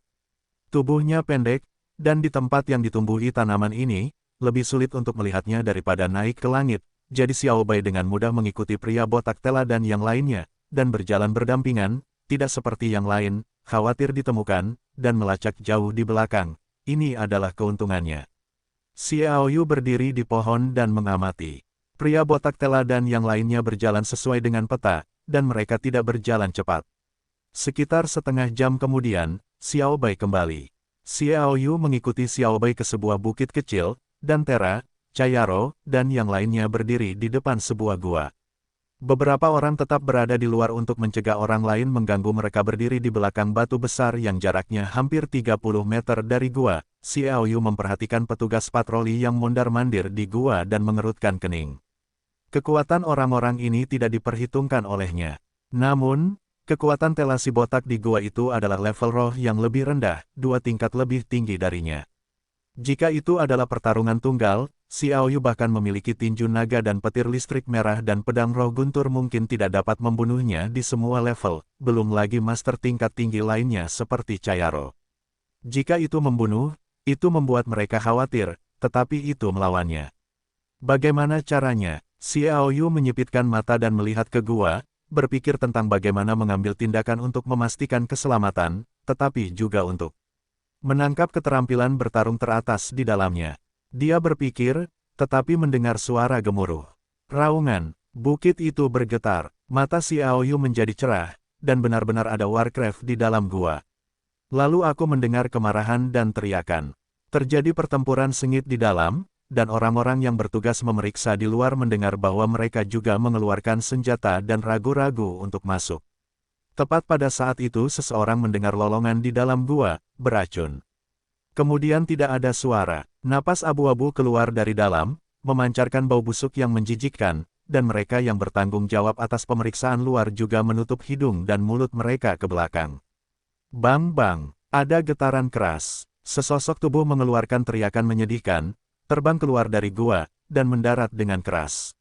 Ada luka yang dalam di dadanya, dan yang fatal, wajahnya berwarna abu-abu kehijauan, dan Kikiau berdarah sampai mati. Diracuni, cepat mundur, raungan Tera terdengar, dan dia bergegas keluar dari gua, mengangkat pisau panjang di tangannya. Dia jauh di bawah orang lain di tingkat roh. Pisau panjang itu terangkat dengan sentuhan dingin. Chayaro lainnya dan yang lainnya juga mundur. Sikat, ketika semua orang mundur, Tela mengayunkan pedangnya. Memotongnya dengan pisau, dan melihat bilah cahaya menghantam. Warcraft besar dengan tinggi 2 meter yang bergegas keluar juga menundukkan kepalanya dan melawan dengan 2 sudut bengkok di kepala itu. Kapan? Dao Guang menabrak sudut. Warcraft menjerit kesakitan dan mundur, yang juga membuatnya kesal, meraung panik, dan menyemprotkan kabut abu-abu kehijauan. Melihat ini, Tela melangkah mundur. Warcraft juga mengambil kesempatan untuk bergegas keluar, membunuh Tela dengan ganas, menggulung kabut beracun di mulutnya, dan memukul dengan keras dengan tanduknya. Warcraft ini tingginya 2 meter dan panjangnya 3 meter. Ia memiliki tubuh sapi, ekor ular, dan rambut abu-abu kehijauan. Tampaknya membawa cairan yang sangat beracun, berlari, dan tanah yang bergetar-bergetar. Kekuatan bertarung Warcraft jelas tidak lemah, dan juga memiliki kabut beracun. Tela yang teraniaya dan yang lainnya terus-menerus mundur, terutama kabut beracun, yang telah meracuni 3 orang. Kairo, kau bawa seseorang ke dalam gua, dan aku akan membawanya pergi. Tera menghela napas. Chayaro berjanji dan bergegas menuju gua bersama mereka berdua. Ketika Warcraft menggeram, itu akan berhenti. Tela berteriak, lakukan yang terbaik. Lebih dari selusin orang menembak dan menghalangi kembalinya Warcraft. Untuk sementara waktu, mereka sangat sulit dibunuh, dan tidak ada yang bisa membantu orang lain. Melihat situasi ini, Xiao Yu melewatkan kesempatan ini. Dia pendek, memacu kecepatannya hingga batasnya. Saat Kairo bergegas ke gua bersama kedua pria itu, dia bergegas keluar. Karena Tela dan yang lainnya sepenuhnya mengatasi Warcraft, bagaimanapun juga, ini adalah Warcraft yang dapat memuntahkan kabut beracun, bukan Warcraft ajaib lainnya. Kabut beracun membuat mereka tidak berani memiliki niat sedikit pun, jadi tidak ada yang menemukan keberadaan Xiao Yu sama sekali. Begitu dia memasuki gua, Xiao Yu mengerutkan kening. Baunya sangat menyengat. Bau ini adalah serangan penjaga. Xiao Yu bergumam, karena baunya sangat menyengat, diperkirakan kebanyakan orang bergegas masuk, tetapi mereka tidak dikalahkan oleh baunya. Baunya menyengat, ada beberapa cairan abu-abu kehijauan di dinding gunung dan tanah, yang jelas sangat beracun. Jika Anda tidak berhati-hati, Anda mungkin masih bisa diracuni. Xiao Yu melanjutkan dengan hati-hati. Gua itu tidak dalam, sekitar 20 meter, dan ada sudut di tengahnya. Xiao Yu berada di sekitar sudut dan melihat ke dalam. Saya melihat bahwa ketiga Chayaro telah mencapai ujung. Ketiga orang ini, bagi Xiao Yu, merupakan ancaman bagi Chayaro. Chayaro adalah alam tingkat tinggi, tingkat yang lebih tinggi dari Xiao Yu, tetapi Xiao Yu yakin bahwa ia dapat mengalahkannya dengan keterampilan bertarung tingkat lanjut dan senjata suci Roh Kudus. Pertanyaan kuncinya adalah bagaimana mencegahnya mengingatkan tarikan khusus di luar, ini adalah masalah terbesar. Xiao Yu juga melihat bahwa di ujungnya ada rumput liar yang diaspal untuk istirahat, dan ada kotak kayu di bawahnya, yang digunakan sebagai trotoar untuk kayu limbah, tetapi jatuh begitu saja ke bagian tanah, tanpa melihat dengan saksama untuk menemukannya. Tidak mungkin untuk melihat, dan ketiga mata Chayaro tertuju pada kotak kayu itu. Tidak ada yang aneh dengan kotak kayu itu, tetapi ada cairan abu-abu kehijauan di atasnya. Jelas itu adalah warisan racun Warcraft itu. Di bawah perintah Chayaro, satu di sebelah kirinya melepas mantelnya dan membungkus kotak kayu itu dengan mantelnya, mencoba mengisolasi tubuh beracun itu. Ikat kotak kayu itu dan tarik dengan kuat. Kotak kayu itu tertimpa beberapa rumput liar, dahan, del. Sobekan ini, beberapa dahan rumput liar berkibar, dan beberapa di antaranya mengenai wajah orang itu. Apa? Pria itu segera menutupi wajahnya dengan kedua tangan dan jatuh ke tanah karena kesakitan. Chayaro dan keduanya mundur dengan cepat, menghindari rumput liar dan dahan, yang keduanya ternoda oleh cairan abu-abu kehijauan, yang keduanya beracun. Pada saat ini, Xiao Yu meledak. Pisau suci roh guntur dipotong dengan liar. Petir merah meledak. Cahaya listrik kemerahan meledak dari tubuh Xiao Yu, menyatu pada pisau suci roh guntur, membuat pisau itu menjadi kemerahan. Dao Guang meledak dari udara dan mengunci Chayaro. Chayaro, yang seharusnya menghindari rumput liar beracun, tidak menyangka seseorang akan menyerang di belakangnya.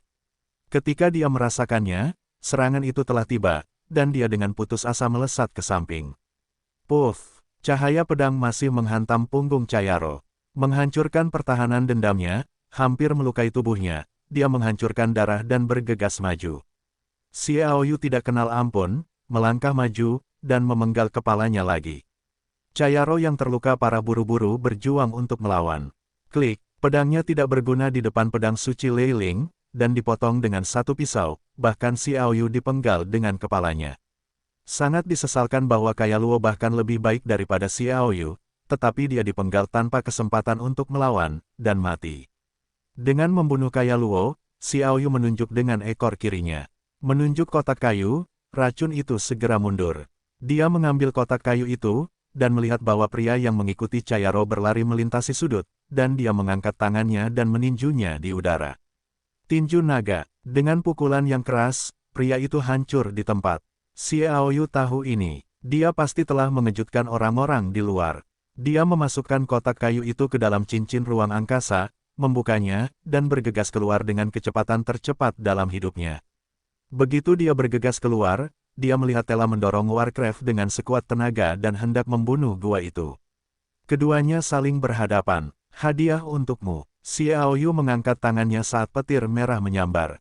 Dia sangat jelas bahwa dia 2 tingkat lebih rendah dari Tera. Bahkan dengan Holy Spirit Blade dan keterampilan bertarung terbaik, sangat sulit untuk mengalahkannya, jadi dia adalah seorang pembunuh.